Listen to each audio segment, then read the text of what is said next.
Observation for this session. I think, as I said in the beginning, David Whaley is one of the pioneers of open education, open educational resources. He started with the virtual open schools in the US using OER. Similarly, we have several presenters who are representing the firsts in their field. For example, one of the first presenter is Dr. Karina Basu. So she is first in this session. This is the first technical session. She is the first presenter. She is a research fellow with the DE Hub with the University of New England. The next presenter is Mina Huang. She represents Open Courseware Consortium, and we don't need to repeat that it's the first initiative on open educational resources.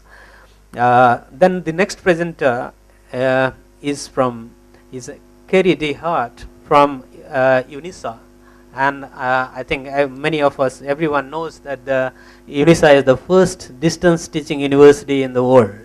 So there is a commonality of firsts here in this session. I request Dr. Karina Basu to make her presentation on open education movement in Australia. Karina Basu, please. Thank you, Sanjay. Good morning, everyone. Just before I start, I want to thank the conference organizers for a brilliant job. I also want to thank the facilitators of the workshop yesterday, Som and Sanjay, for preparing such a special day.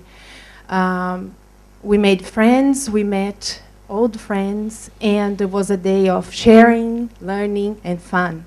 It was a lot of fun.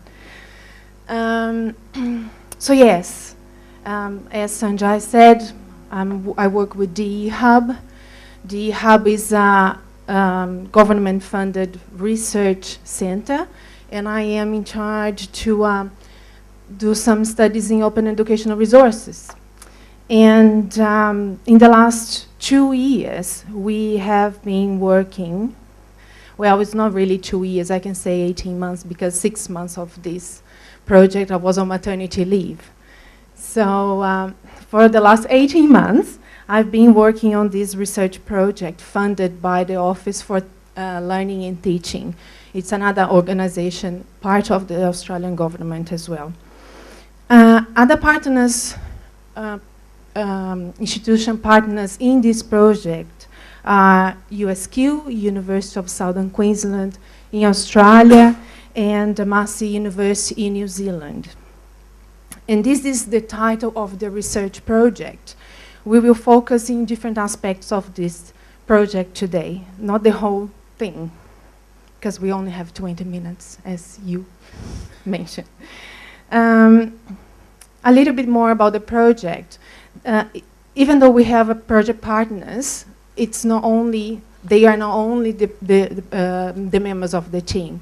During these 18 months, we had people participating, and a copyright officer at the University of New England, for example, research assistants, other DE Hub research fellows. We have been supported by a great team of critical friends, and I want an evaluator also. Thank you, Wynne, for being part of this project. Asha is also part of our critical friend group, and Rory McGreal as well. Good friends. We tried, because it's a new movement and even newer for Australia, we were planning to uncover the state of play and understanding of the extent to what OERs are used in Australia. And hopefully, we also want to make recommendations to assist and inform the sector in adopting open educational resources. For the project design, it is fairly standard project design. We, of course, needed to undertake a literature review, and it's an ongoing process because the field is evolving very quickly. We organized an online survey and distributed to professional organizations in higher education in Australia. We got 101 responses. You can say that, well, it's not a very good representation, but in Australia we have a very small higher education sector. It's only 39 universities. And compared with India or other places, or even Brazil where I come from, this is a very small number. And considering also that OERs is such a new topic, we got 101 people interested. And from these people, 24 actually offered to be interviewed. So we actually believe that this is a good representation, consider the size of our higher education sector. We then did some validation and preliminary analysis, all in the first year. The second year, we then drafted the feasibility protocol, which I'm going to talk in detail soon after this. And we also organized a national symposium last month, it was 31st of August, because we wanted to present our preliminary analysis to the sector and gather more information, more feedback. So I'm very pleased to say that it was a successful day. We had some informative keynote speeches in the morning, and then in the afternoon we worked on our data. And I also want to mention that we got a very good representation of institutions and different stakeholder groups, from deputy vice chancellors to copyright officers across the sector. So we are now the last couple of months of the project, and we are working on implementing, incorporate the last data that we gathered into the final report. So I unfortunately didn't have the chance to do that because it was only 2 weeks ago. So now let's get to the fun bit. I will present here some of the data that we collected. But again, this is a snapshot because there is a huge amount of information that we have we collected. We were very pleased to find out that most participants actually were aware of open educational resources. Very recently, though, most of them only in the last 5 years. And that most of them have some knowledge of OERs, and we ask them to grade from basic to advanced. So we were very pleased to find out. However, the majority of them have never used open educational resources for their teaching and research. And for those who have used, learning objects were the most used type of open educational resources. A little bit of more information. This is only to tell you the state of play of open educational resources in Australia. Most participants were not involved in any collaborative work related OERs, not even international or national. And apparently, according to them, this is because of the fact that OER practice and initiatives are actually not included in the current institutional strategic plan of most universities. It's changing now, but remember, this data was collected in 2011, the end of the year, and things are evolving very quickly in the sector.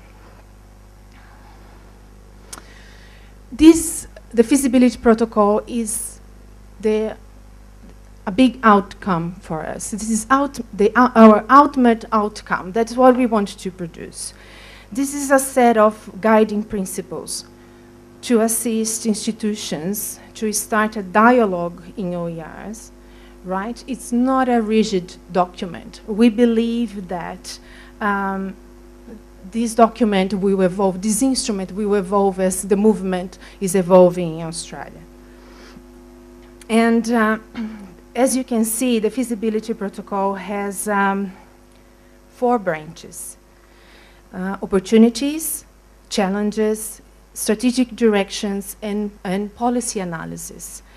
This idea was first conceptualized when we wrote the proposal, the project proposal, and has evolved as the project evolved, as we collected that. So this last version of the feasibility protocol is informed by the data we collected and analyzed, right? But unfortunately, I don't have the time to explore each of these aspects. I will talk today about the opportunities and, strategic directions, but these are also very related to policy framework, as you will see. Okay. Opportunities for the higher education sector, according to our participants. Some of them really believe that for the sector, OERs can support our diverse student cohort that we have in Australia. International students, national, indigenous, refugees, a whole range, mature students, mothers, these people who have been away from education a long time. So this is a great opportunity for the sector to meet their political agenda. At organizational level, there were a few aspects that participants discussed, and they believe these are opportunities. They believe it's a marketing opportunity because OERs can be a vehicle for the institution to market and showcase its educational content, raise international profile, and attract more students. In terms of collaboration, they believe that OER can provide an opportunity for national and international collaboration within universities, and that it can increase the access. Participants believe that OER align with institution social inclusion agenda can also help with increased access. And innovation. How can OER can help to create economies of scales by more efficient content production in terms of time and money, and promote innovation in teaching and learning. So we talk about the higher education, the sector, the institution, and for academics. So participants, as we already discussed about this, about quality today. So our participants believe, most educators in this case, believe that OER can help to meet the quality agenda and be translate into better teaching. And that can bring more opportunities for learning and meet students' different needs. And also enhance existing pedagogical approach to learning. And of course, to the students, of course. We didn't have the chance to interview any student, but educators believe that OER have the potential to enhance learning through collaborative learning. And also, through the access to learning resources available outside institutional boundaries, as well as to meet students' different needs and learning styles, amongst other things. This is a great quote from an educator, and he or she believes that it will help, as we discussed here just before this session, that will help. OERs can help to improve the quality of teaching and learning. A little bit of strategic directions now at higher education at the sector level. So some of them believe, and these are probably the Deputy Vice Chancellors, that OER can assist to revitalize the higher education sector in Australia. Before I continue, I just want to explain a little bit about this. Different from other countries, higher education in Australia is a big business. It's our fifth biggest market. So it is really hard, I believe, to get through them, through these senior executives, because it is a market-driven business. We pay fees, and we had a discussion with other members here yesterday during the symposium that it doesn't happen in every university and in every country. Like Brazil, for example, we do have public universities. We have public universities in Australia, but students still have to pay fee.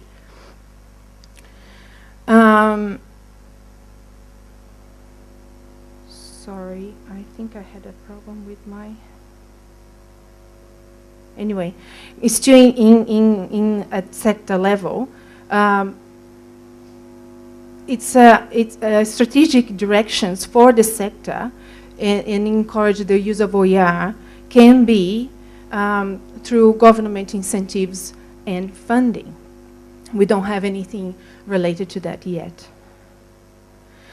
And also, to encourage the use of OER, governments have to develop appropriate policies. At the moment, what we have in Australia, and I think my colleague here from Australia will talk about, is open access related policy. We don't have any policy at government level yet that encourages the use of content as open educational resources, but funded research results.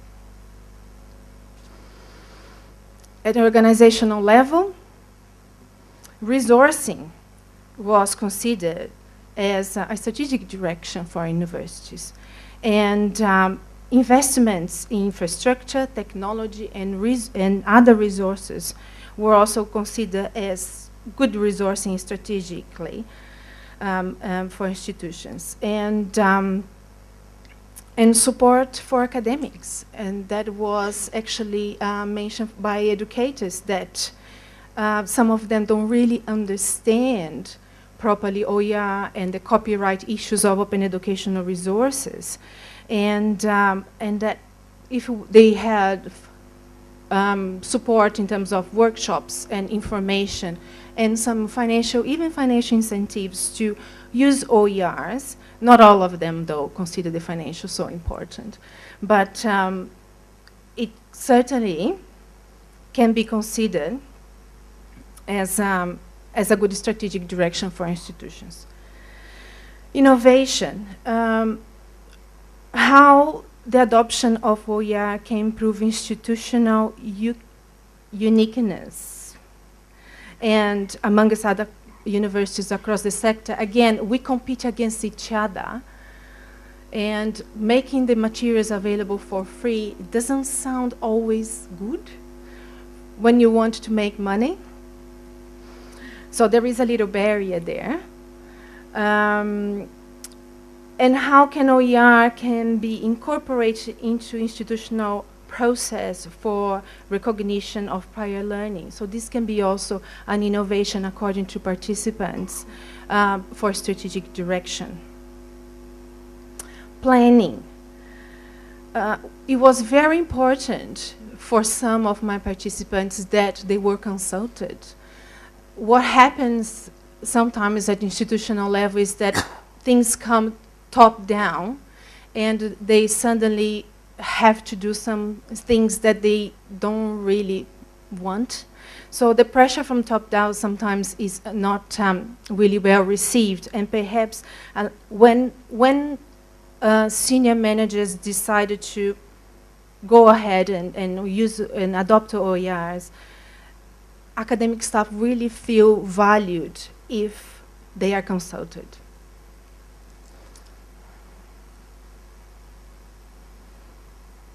This is a comment from a deputy vice chancellor who participated in one of the interviews, and he believes that open educational resources is a venue for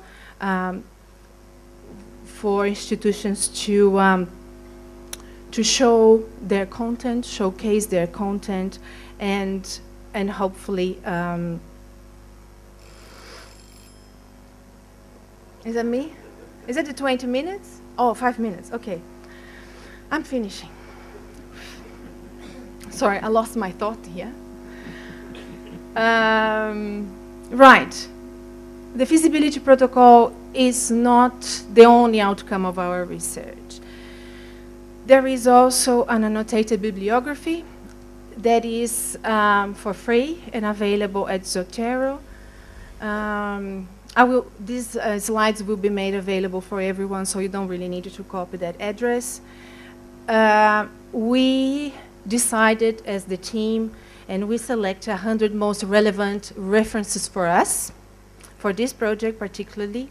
And also, I believe that because the field is evolving very quickly, we probably will find newer resources than what we put there. But for us, at that moment when we finished this, it was really the 100 most relevant references for us.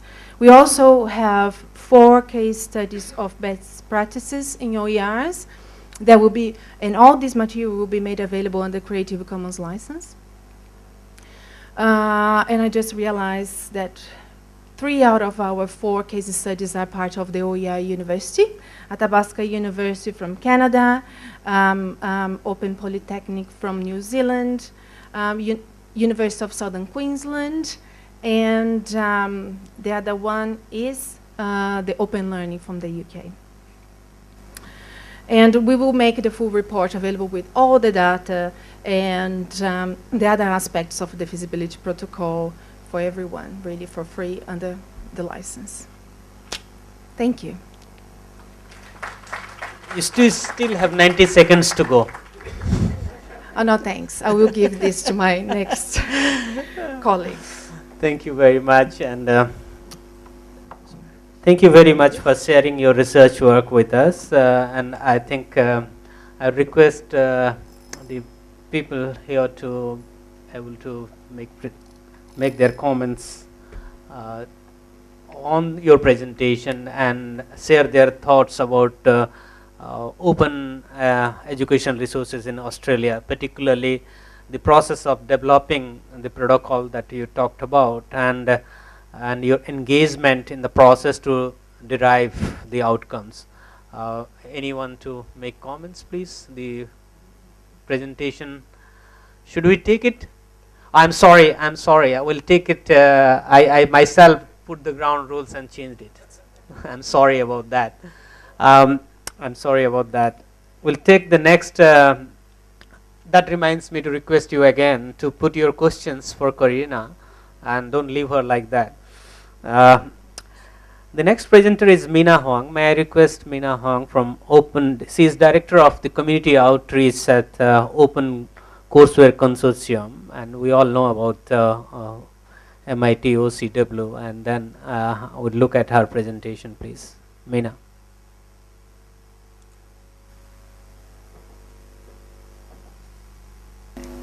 Hi, my name is Meena, and as I was just introduced, I'm with the Open Courseware Consortium as Director of Communications and Community Outreach.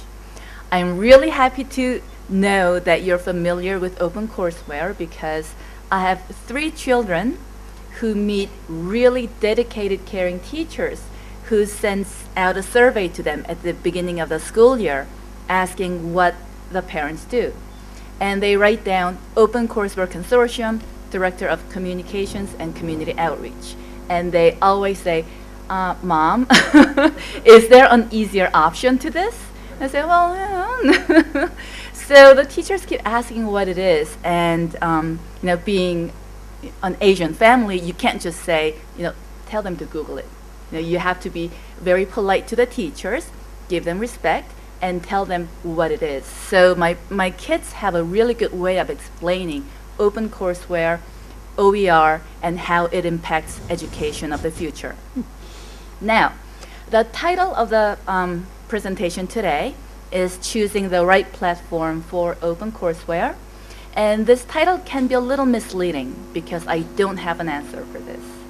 Rather, it's a talk where I will be inviting you to participate in this discussion so that we can make a better platform for OER or OpenCourseWare. Now, let me add a little bit to who we are. So we are an association of over 250 institutions and organizations worldwide supporting open sharing in education. And this shows the spread out of our members. We've got 21% in North America, quite a bit in Asia, right? 1% in Australia, New Zealand area. And then quite a bit in Europe also. Now, so these 250 members produce these courses. The blue one shows the original courses. The red graph shows translated courses. You can see that the graph starts in 2003. This is when only MIT was participating in this movement. And from about 2007, you see a little bit of increase. And then now we've got over 17,000 courses within the consortium. And there are more than 3,000 translated courses from our members. So we've got all these courses, so many members. One of the most frequently asked questions from our members or prospective members or individuals is what platform to use for their OpenCourseWare projects. So there are a couple issues in starting a project. You have to think about the format of the courseware, and this brings us back to a very fundamental discussion on what is a course. Do you need to do multimedia? So you have to think about the format of your courseware, and you have to think about how to present the courseware. So thus, you have to think about what platform to use. You have to think about whether your material will be offered in one directional or multi-directional way. And you have to also think about who will be the author. Not every project has the professor as the author. Sometimes it can be your students, it can be your graduate TA. You can have various options for this also. And how to assess user needs in setting up your OpenCourseWare project. So there are many issues in starting a project. Now, OpenCourseWare is a part of this broader OER. It's a very specific type of OER. Mainly, it's a course. We offer OER in a course format. And a course, many will agree that it's something that takes one from point A to point B to achieve some kind of learning. Now, because it's a course, now we need a content management system. EduCommons was the first platform to be developed as an OpenCourseWare specific platform or OpenCourseWare specific CMS. This is the first generation of OCW platform. I say this is a first generation because it is rather one-directional platform. So the functions EduCommons offers would be it's multilingual, it has accessibility tracking, it has a really good workflow for copyright clearance, it supports OCW publishing workflow, gives you RSS feeds, and it offers a snapshot of a course.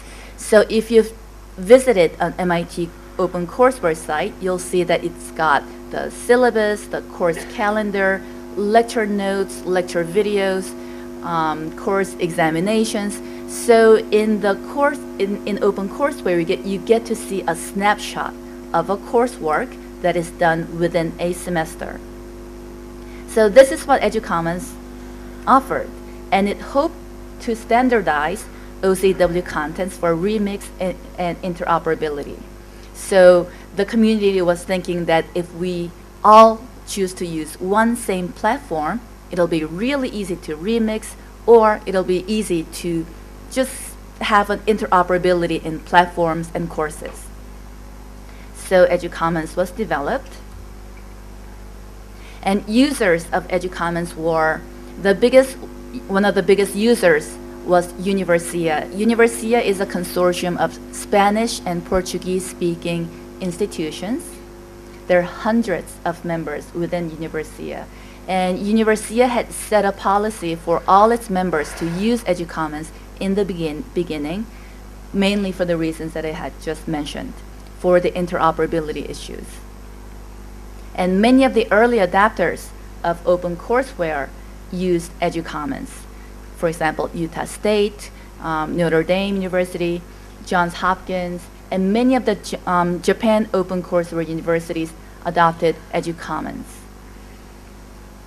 And EduCommons was also used by many individuals who were having an OpenCourseWare project just because it was very easy to install. It was very easy to use and install, and hence by 2007, there were about 100 EduCommons, 100 institutions that were using EduCommons. So this is the first generation of OpenCourseWare projects. One directional, there are no communication between the users and the content providers, and you are supposed to provide a snapshot of a course. Now, in the similar time, OpenLearn, OU UK, started the OpenLearn project. This was a little different from what we know of as OpenCourseWare. They were shorter, modularized courses, and it incorporated social functions such as the ability to make study rooms and to have chat functions among the users. And this platform was a customized version of Moodle. Now, Moodle was also used by quite a few of our members, and that's because it's a most widely used open source LMS. And it's easy to open existing materials that you already have on your LMS, and of course it's easy to link to your existing LMS. So you don't have to set up a separate OCW page. You can just choose to open up certain course materials within your existing LMS. And Moodle allowed for more interaction among students or among users of OpenCourseWare. So from one directional, we offer our course materials here to a little bit more of a interactive OpenCourseWare. You can see the trend in different sets of platforms. Now, there were also needs for video courses, and UC Berkeley Webcast Project is they have audio and video files that they offer, and they have 3 different platforms that they use. They have developed their own platform, they have iTunes U, and they also use YouTube. So Berkeley is a case where they were on multi-platforms, and there was another project funded by Pascal in Europe. It's called videolectures.net. They host about over 10,000 videos on this platform. They were trying to make this a platform for anybody else to use, but they haven't completed the project yet. So this is a Plume-based platform that they have for videos. And also, video courses were deemed very important by the Taiwan OCW Consortium, and it encouraged its members to produce video contents. So now we have another need in choosing the platform to incorporate videos. Now the needs just keep growing. So there are more criteria for choosing a platform. This, the criteria that I'm about to show you came from a discussion that a couple members and I've had in the past year. University of Michigan developed a platform called Orbit, based on Drupal. University of Cape Town from South Africa also developed their own platform using Drupal. So there was University of Michigan, University of Cape Town, OU UK, who was using customized Moodle, Nixty, who offers a platform for individual teachers, and who else was it? And EduCommons.